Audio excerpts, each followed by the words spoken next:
Welcome to the Council of Trent podcast. I'm your host, Catholic Answers apologist and speaker, Trent Horn.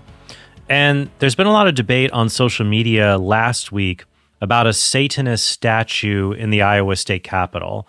It just finished being on display for 2 weeks. So here's one news story covering the issue to kind of give you the foundation of what I want to talk about today. An Iowa lawmaker is calling on Iowa Governor Kim Reynolds to take down a display inside the state capitol. The Satanic Temple of Iowa set up its holiday display back in December, on December 2nd, raising a lot of eyebrows. A spokesperson for the Iowa Department of Administrative Services says the group applied for this spot and met all the requirements. But in his newsletter this week, State Representative Brad Sherman called for its removal. He claims the preamble to the Iowa Constitution refers to a supreme being, which is God.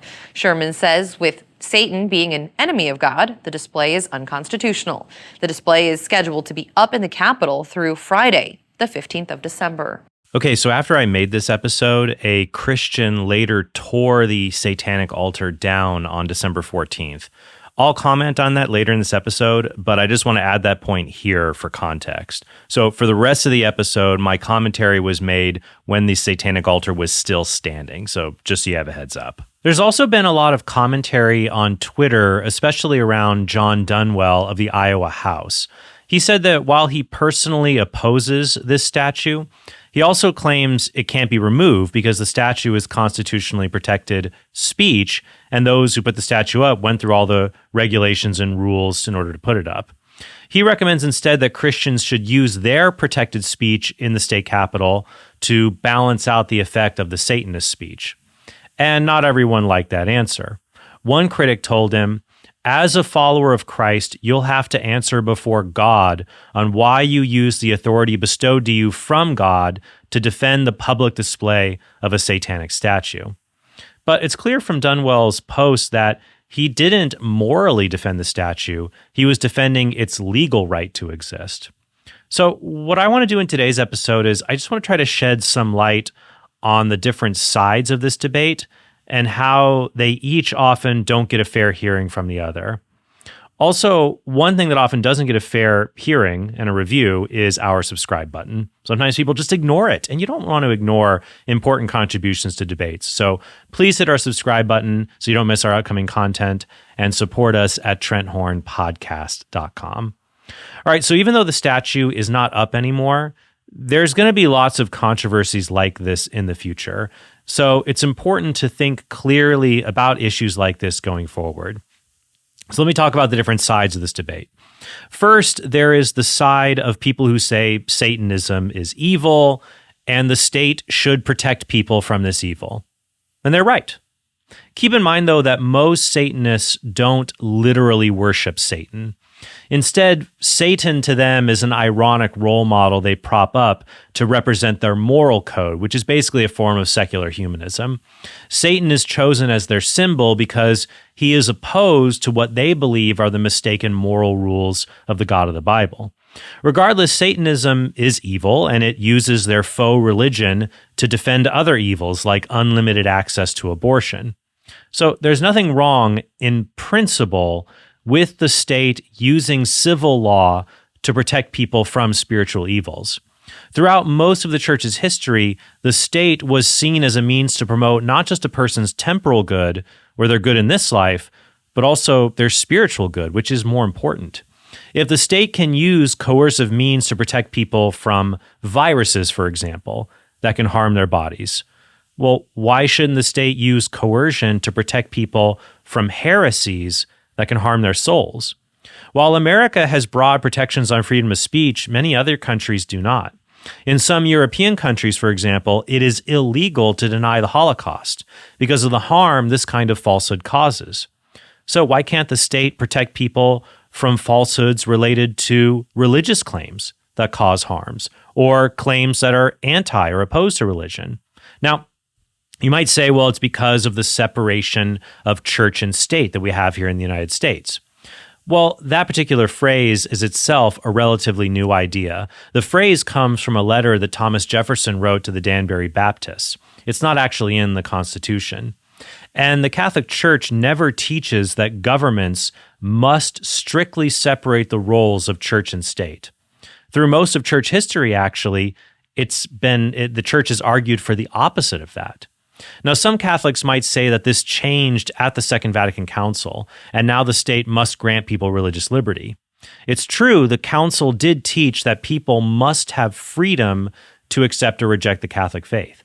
The church has always taught this form of religious liberty when it says, for example, that baptisms against an adult's will are invalid. But that does not mean society must always be completely neutral towards religion. It's acceptable to have societies. In fact, it's a good thing to have societies that promote true religion. In Dignitatis Humanae, the Second Vatican Council taught that, quote, religious freedom, in turn, which men demand as necessary to fulfill their duty to worship God, has to do with immunity from coercion in civil society.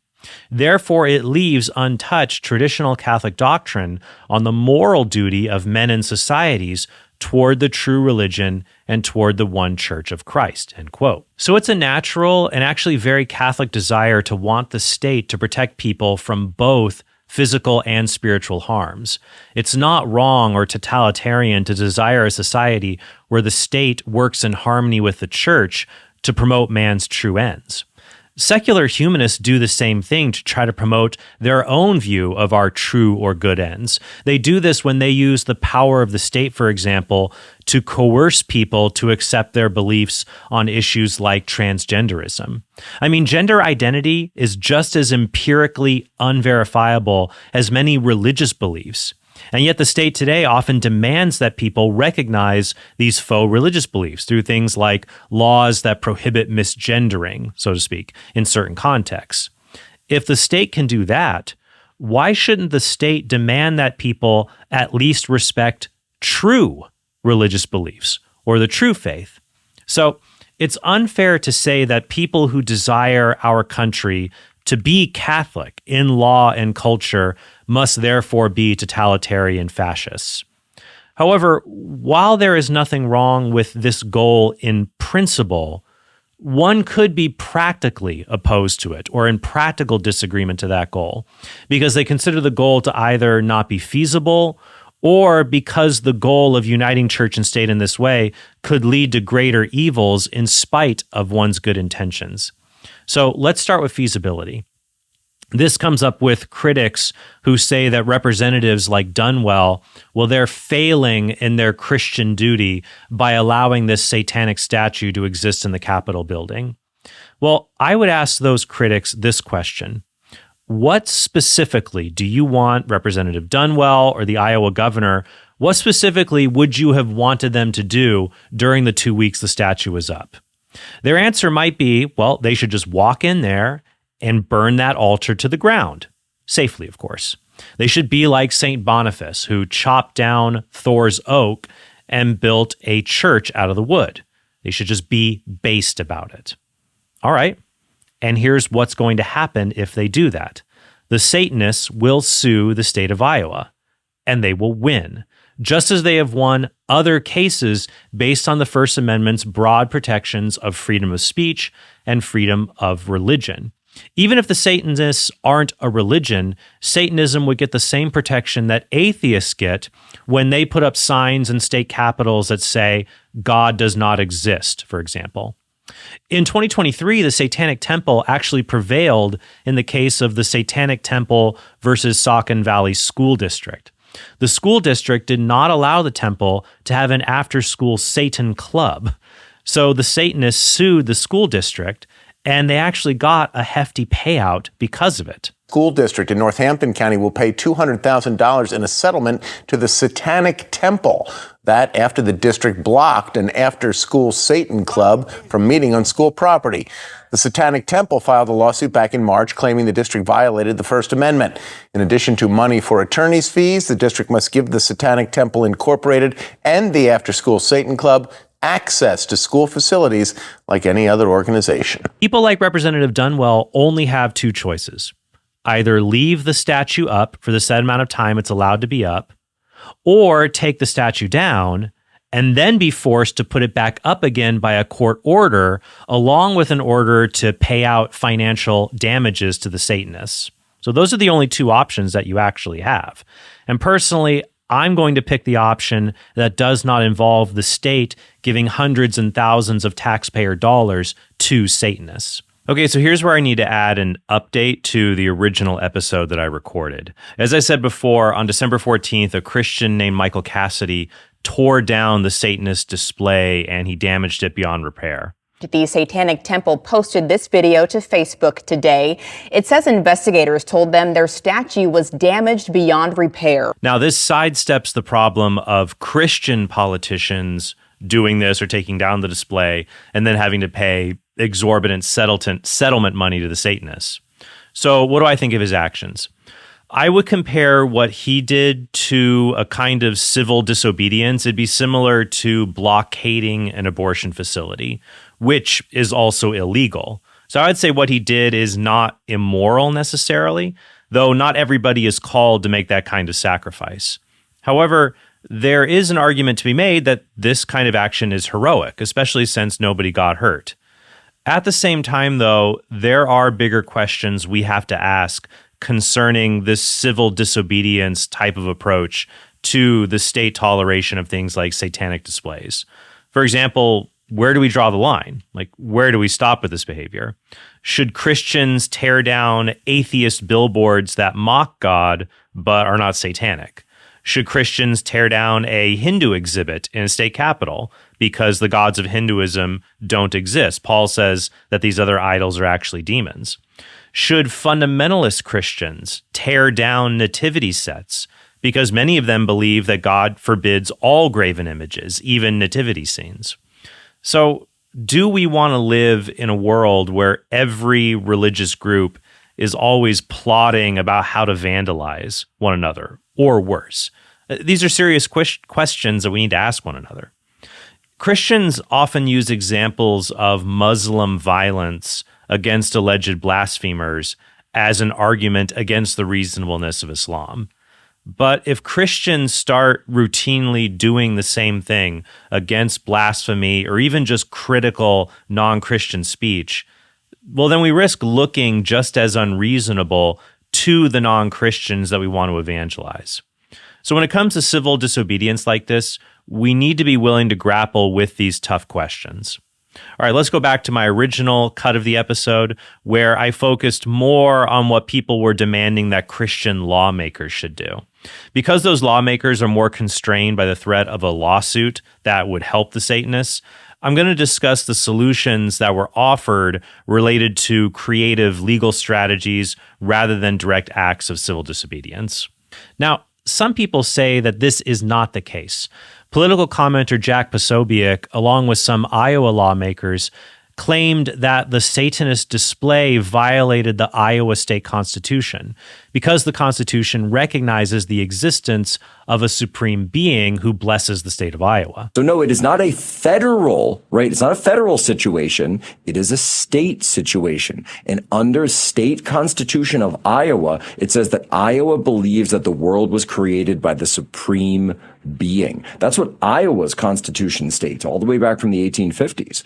And there's been numerous lawmakers down there in Iowa that say this is unconstitutional based on the state constitution of Iowa itself. So the state government has full authority. The state governor has full authority under the U.S. Constitution and the Iowa Constitution to have this thing removed. First, the Iowa state constitution is actually vague on this issue. Every state constitution references God or the divine. In fact, Iowa is one of only 4 state constitutions that do not refer to God, G-O-D. The Constitution only refers to an ambiguous supreme being. The state doesn't have any standing to argue that this supreme being, whatever that means, cares about what Satanists do.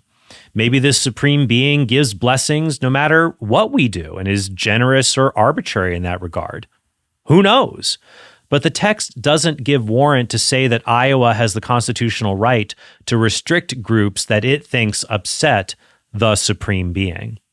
Number two, the federal government can overrule state constitutions. 7 state constitutions make it illegal for an atheist to hold public office. But nobody in those states has tried to enforce those statutes because they would be rendered unconstitutional in light of the U.S. Supreme Court's 1961 case of Torcaso versus Watkins. That case struck down religious qualifications for holding public office at either the federal or the state level, which in the Torcaso case involved an atheist who wanted to be a notary in the state of Maryland. Here's another example. Consider that Pennsylvania Satanist case I referenced earlier, where the Satanists prevailed in wanting to put up an after-school Satan club in a public school. So the Pennsylvania state constitution actually says this: "We, the people of the Commonwealth of Pennsylvania, grateful to Almighty God for the blessings of civil and religious liberty, and humbly invoking his guidance, do ordain and establish this Constitution." Now, one could argue that since Pennsylvania depends on God for civil and religious liberty, and they seek his guidance, the state has the right to restrict activities that would displease God, which would probably include an after-school Satan club at a public school. But nobody in the Pennsylvania government made that argument because the state's attorneys knew it was never going to pass constitutional muster. Instead, Pennsylvania had to end up paying hundreds of thousands of dollars to the Satanists for unconstitutionally denying them the right to exercise free speech, in that there can be lots of different clubs at schools and you can't discriminate against them simply based on a disagreement with their religion or their worldview. Now, another argument would be that religious freedom is not absolute, so it can be restricted in this case. I mean, couldn't you restrict the Pennsylvania club at a school that says that its religion is to the desire to enslave black people or discriminate against them or to be anti-Semitic? And you can restrict those kinds of clubs even if they hold a religious basis. That's true. Religious freedom is not absolute. That's correct. Freedom of speech is not absolute. So back to religious freedom. This is how the federal government was able to restrict Mormon polygamy in the 19th century. There was even a case of Reynolds versus the United States where the Supreme Court said that if religious freedom was absolute, every man would be a law unto himself and the law would exist in name only. But just because religious freedom is not absolute doesn't mean that you can restrict religions however you desire, or just because you don't like a particular religion. The government can't say, for example, that Mormons are not allowed to be polygamous, but Muslims are allowed to be polygamous. In the same way, the state of Iowa cannot say Satanists are prohibited from mocking Christianity, but Christians are allowed to mock Satanism or Satan with a similar display in the state capitol. That would simply be a case of the government favoring or establishing one religion over another, which can't be the case given the way the U.S. Constitution is currently set up. Now, you might argue that, well, Satanists are a threat to the social order because they endorse evil or Satan, and so the state can restrict them because of that. But like I said, Satanists don't literally worship Satan. Their moral code includes tenets like act with compassion and empathy toward all creatures in accordance with reason. Or if one makes a mistake, one should do one's best to rectify it and resolve any harm that might have been caused. Typically, speech can only be banned by the government if it is used to cause imminent lawless action, like speech directly inciting a riot.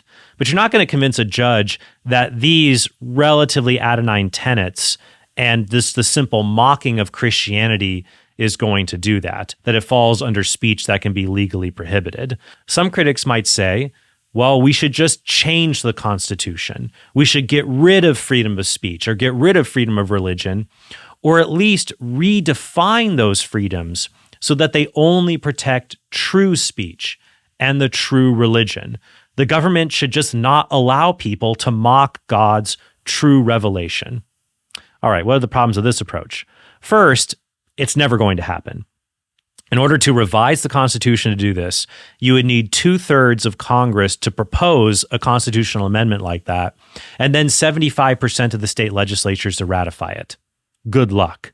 We can't even get a majority of people in conservative states to vote to protect babies from abortion. Now, that doesn't mean we should give up on using the law to do as much good as possible. We can use legislative means to pass heartbeat bills. Abortion is illegal in Texas, where I am right now. It can be done, but we have to understand the limitations that are involved. What it does mean is that we should not morally condemn Christians who don't support fantasy solutions for society that are just not going to happen, at least in the near future. Second, even if this could happen, are you sure you want that? I mean, who is going to decide what is true speech or what is the true religion? What if you redefine the Constitution to allow this and Muslims get in power and they outlaw any criticism of Islam? Or what about atheists who want to outlaw any kind of homophobia, including by banning the Bible? And let's say, though, you do get, well, we'll do it if Catholics are the ones. We're going to allow freedom of religion and the government's going to promote Catholicism. Okay, what Catholics are going to be setting those policies? What if the Catholics who set those policies are Joe Biden, Nancy Pelosi, and the most liberal Catholic bishops and cardinals? My biggest concern about trying to take away religious freedom in order to stop groups like Satanists is that such a move will eventually be used against Catholics themselves, who would have been better off under a regime or government that allowed for broad religious freedom. Now, Daily Wire commenter Michael Knowles claims there is a third option between doing nothing about the Satanist statues and getting rid of religious freedom entirely. Knowles says that we can just constitutionally interpret religious freedom to make it very limited rather than very broad.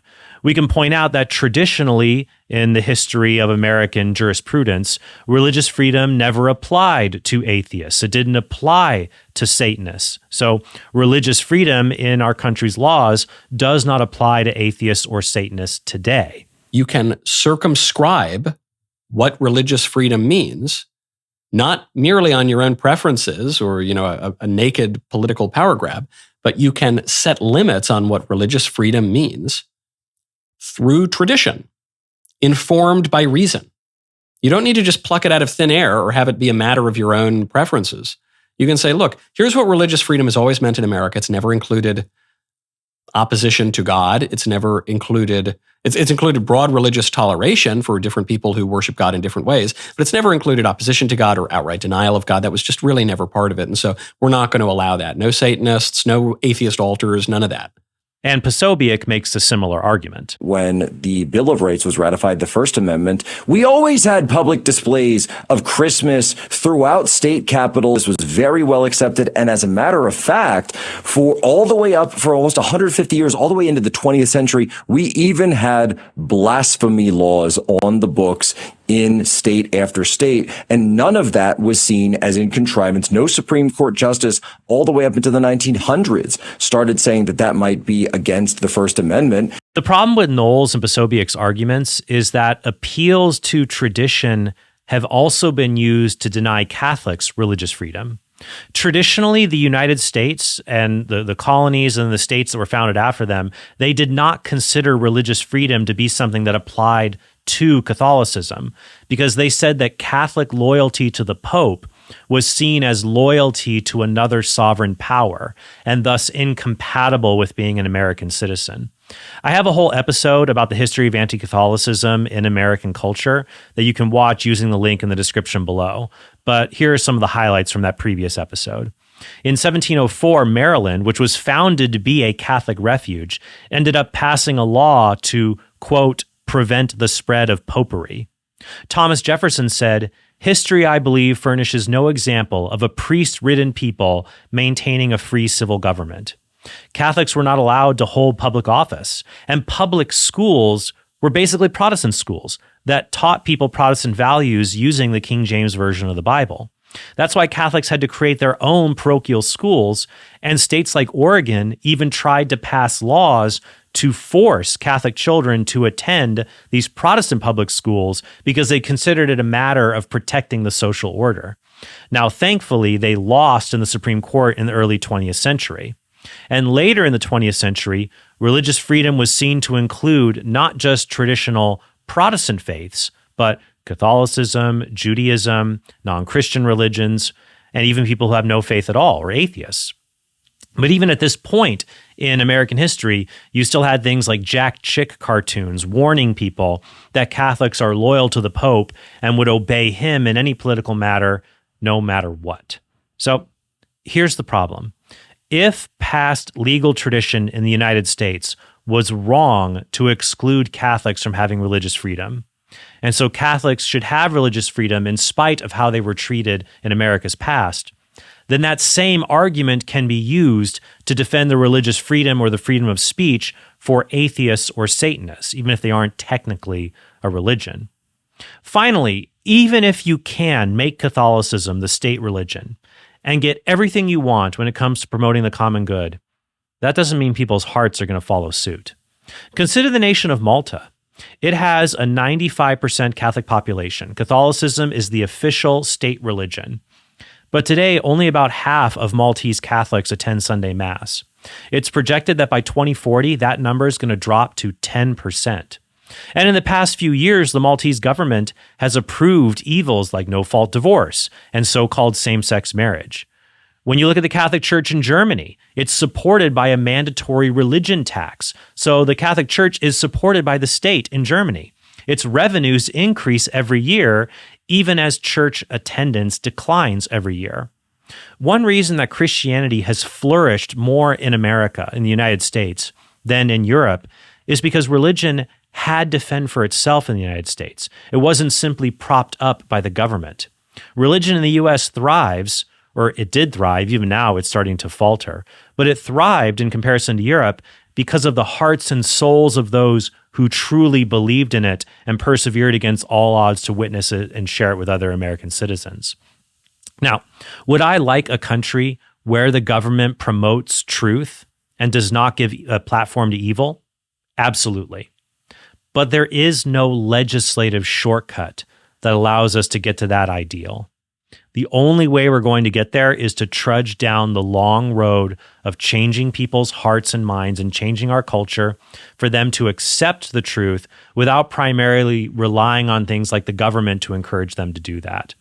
Now, that doesn't mean civil laws have no place in this process of converting our culture.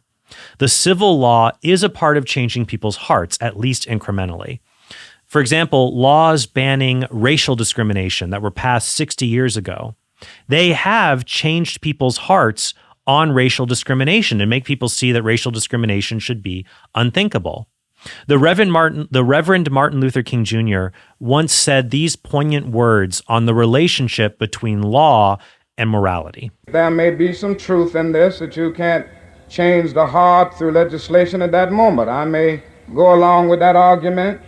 But I would have to go on to say it may be true that you can't legislate integration, but you can legislate desegregation. It may be true that morality cannot be legislated, but behavior can be regulated. It may be true that the law cannot change the heart, but it can restrain the heartless. It may be true that the law can't make a man love me, but it can restrain him from lynching me, and I think that's pretty important also.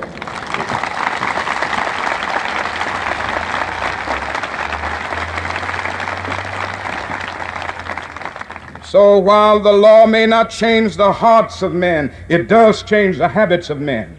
And when you change the habits of men, pretty soon the attitudes and the hearts will be changed. And so that is a need for strong legislation constantly to grapple with the problems that we face. So in the midst of this Satanist debate, and there's going to be similar ones in the future in state capitals and public schools, things like that in the future, what I hope is that Christians will at the very least be understanding of one another. Wanting the state to promote virtue and spiritual goods does not automatically make you some kind of insane, totalitarian Christo-fascist. But on the other hand, recognizing we live in a pluralist society, and so in many cases we can only strive for the best feasible solutions, does not make you some kind of cowardly traitor to Jesus Christ. Let's just keep in mind that the true Satan, He wants us as Christians to fight one another so that we're less effective at fighting him. Let's not give him what he wants and continue to pursue through culture, through politics, and through any licit means to transform the world around us to help it conform more to the person of Jesus Christ. All right, I hope this episode was helpful for you, and I just hope that you all have a very blessed day. Hey, thanks for watching this video. If you want to help us produce more great content like this, be sure to click subscribe and go to TrentHornPodcast.com to become a premium subscriber. You'll help us create more videos like this and get access to bonus content and sneak peeks of our upcoming projects.